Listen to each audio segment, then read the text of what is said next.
Classic trucks are fun and affordable, like converting to a 5-window cab. Here's how it's done. 2-Minute Tech.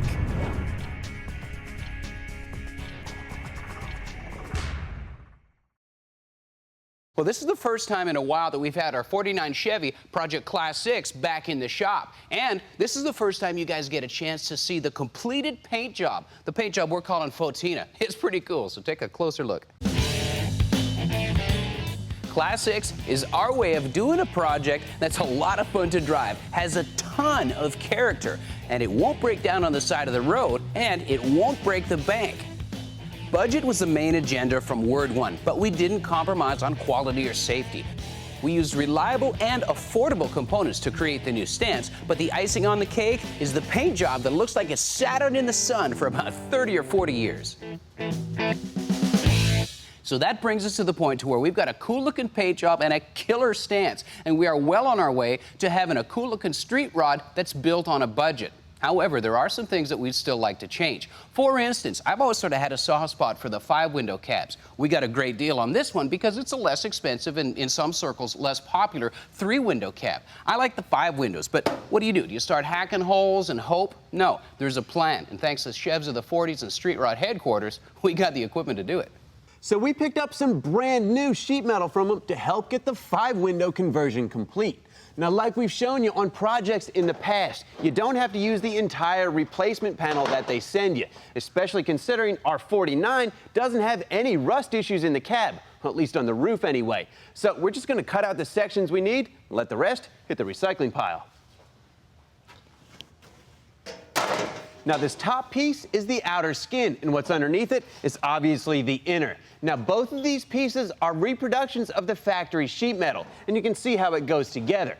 And whether it's a 3-window or a 5-window, they both use the same center glass. Speaking of which, check this out.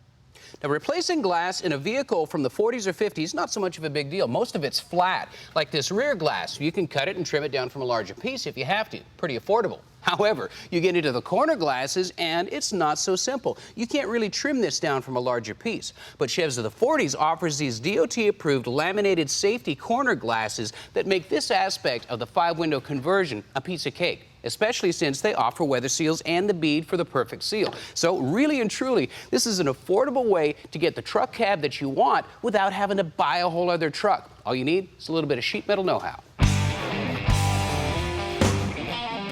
Now, before we started cutting and grinding and making sparks, we decided to remove the bomb-shaped fuel tank from behind the seat. Thanks, Ryan. Oh, you're a real gas. That was awful. Sometimes removing vintage auto glass while keeping it in good condition can present a challenge. In our case, we got lucky, and all we had to do was remove the hard plastic lock strip and gently pry the supple weather strip and take the glass out, no problems. Here it comes.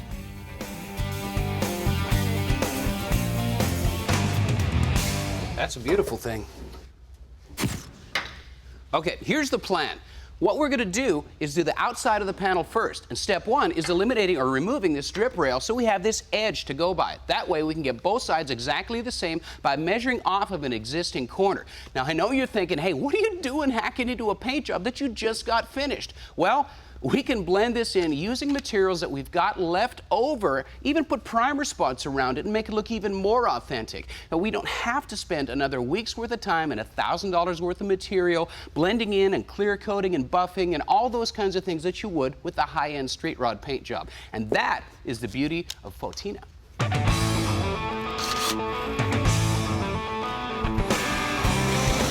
Now, drilling out the spot welds on the drip rail is step one. You can find spot weld cutters in the Matco catalog or just about any auto body supply store.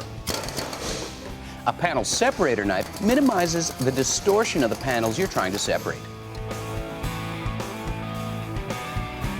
Now, it's really important that we test fit the panel at this point because we're not installing the whole thing.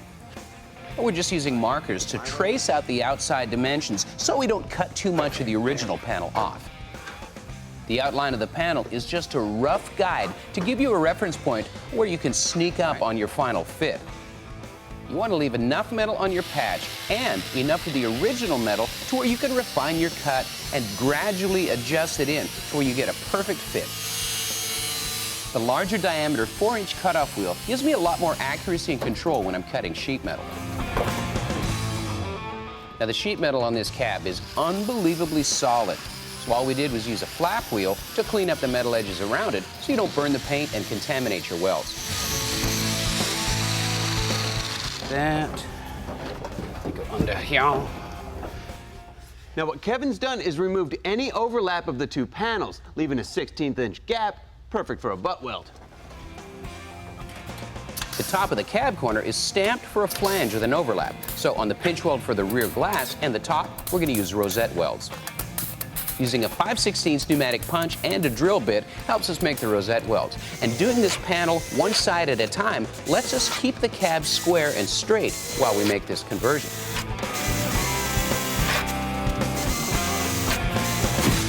Cool. We'll prep the insides and make it ready for the welding. It's gonna look pretty cool. Hard to see through, though. Yeah. No need to tint the window. Man, that metal's in good shape, though.